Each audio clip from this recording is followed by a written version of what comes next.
మన ప్రభువును రక్షకుడైన యేసుక్రీస్తు యొక్క ఉన్నతమైన నామములో అందరికి కూడా వందనాలండి. మంచిది. ఈరోజు దేవుడు ఇస్తున్న చక్కటి యొక్క వాగ్దానము ఏంటో తెలుసది.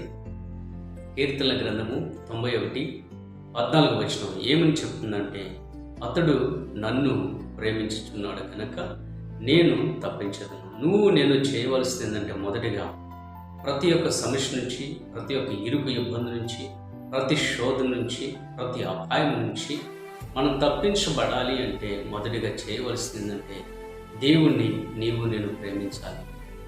నేను దేవుడిని ప్రేమించినట్లయితే దేవుడు ఏం చేస్తున్నాడంటే, శ్రమలలో నేను అతనికి తోడై ఉండేదను అని సెలవిస్తున్నాను. శ్రమలో నేను అతనికి తోడై ఉంటాను. నా దీర్ఘాయు చేత అతన్ని ఏం చేస్తాను? నింపుతాను. దేవుడు ఏమంటున్నాడంటే, అతన్ని నేను రక్షిస్తాను. ఎందుకనంటే, మనం చాలాసార్లు మనం ఏమేమో ఆలోచిస్తుంటాం, దేన్నో ప్రేమిస్తుంటాం, కానీ దేవుడిని మనం ప్రేమించం. అన్నిటిని ప్రేమిస్తాం, అన్నిటిని ఇష్టపడతాం. ఇంట్లో ఉన్న టీవీని ఇష్టపడతాం, చేతిలో ఉన్న ఫోన్ని ఇష్టపడతాం, మన బైక్ని ఇష్టపడతాం, కారుని ఇష్టపడతాం, ఇంటిని ఇష్టపడతాం, ఇంటిలో ఉన్న వస్తువులను ఇష్టపడతాం, అన్నిటిని ఇష్టపడతాం, కానీ దేవుడిని మనం ఇష్టపడం. వీళ్ళు చెప్పిన దానికి మనం తల వంచేసి వాటిని చేస్తూ ఉంటాం, కానీ దేవుడు చెప్పింది మాత్రం మనం చేయం. దేవుడు చెప్పిన దానికి మాత్రం మనం లోబడం. మనం ప్రేమించాల్సింది లోకస్తుల్ని మనం ప్రేమిస్తూ ఉంటాం, లోకంలో ఉన్న వాటిని ప్రేమిస్తూ ఉంటాం, కానీ దేవుడు ఏమంటున్నాడు? నన్ను ప్రేమించు, నేను నిన్ను తప్పిస్తాను.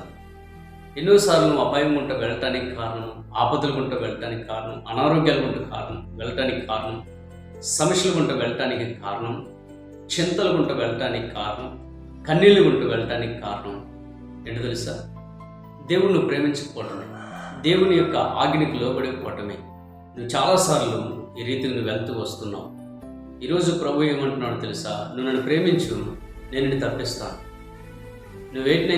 ఏ విషయంలో అయితే నువ్వు తప్పించబడలేకపోతున్నావు, ఏదైతే ప్రతిసారి నీకు అపాయంగా మారుతుందో వాటిని తప్పించాలని ఆశపడుతున్నావు. కానీ చేయాల్సింది ఏంటో తెలుసా? నన్ను ప్రేమించు, నా ఆజ్ఞలను ప్రేమించు, నా కట్టడాలను ప్రేమించు. నువ్వు నన్ను ప్రేమించకుండా నువ్వు ఉంటే నీకు అపాయాలు తప్ప. ఎందుకని? కాపాడేది నేను కదా, రక్షించేది నేను కదా, దీవించేది నేను కదా. దేవుడు ఏం సెలవిస్తున్నాడు? 121వ కీర్తనలోని, నీ రాకపోకలు ఏంది యెహోవా నీకు తోడైండి కాపాడునుగా. కానీ కాపాడేది ఎవరండి? దేవుడా మనిషి? ఏం కాపాడుకోగలుగుతాం మనం? కొద్దిసేపులో మనకేం జరిగిందో కూడా తెలియదు. బయటకు వెళ్తే మరలా క్షేమంగా తిరిగి వస్తామో లేదో కూడా తెలియదు. తిన్న ఆహారం కూడా అరిగిద్దో లేదో తెలియదు. అవునా కదా? వేసుకుంటున్న మెడిసిన్ కూడా మనకు ఆరోగ్యాన్ని ఇస్తుందో లేదో కూడా నమ్మకలేని పరిస్థితి. హాస్పిటల్కి వెళ్తే తిరిగి వస్తాం లేదో కూడా నమ్మకలేని పరిస్థితి. మన జీవితం అటువంటిదండి. కానీ దేవుడు కాపాడకపోతే నేను సజీవంగా ఉండలేము. దేవుడు దీవించకపోతే మనం దీవించబడలేము. మనం ఒకవేళ కష్టపడు అది చేసి ఇది చేసి మనం సంపాదిస్తున్నట్లయితే అది మనతో స్థిరముగా ఉండదు. మనం కష్టపడి సంపాదించింది మనతో ఉంటుంది. కాబట్టి నా ప్రియ సహోదరి సహోదరుడా, మొదటిగా నీవు ఆయనను ప్రేమించు.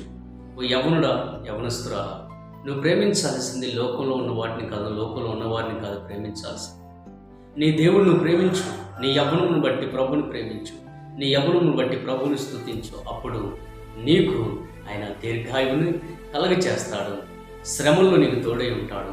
అపవాదిగడు పొంచి ఉన్న ప్రతి ఒక్క ఆ యొక్క పన్నాగం నుంచి నిన్ను విడిపించి రక్షించి కాపాడతాడు.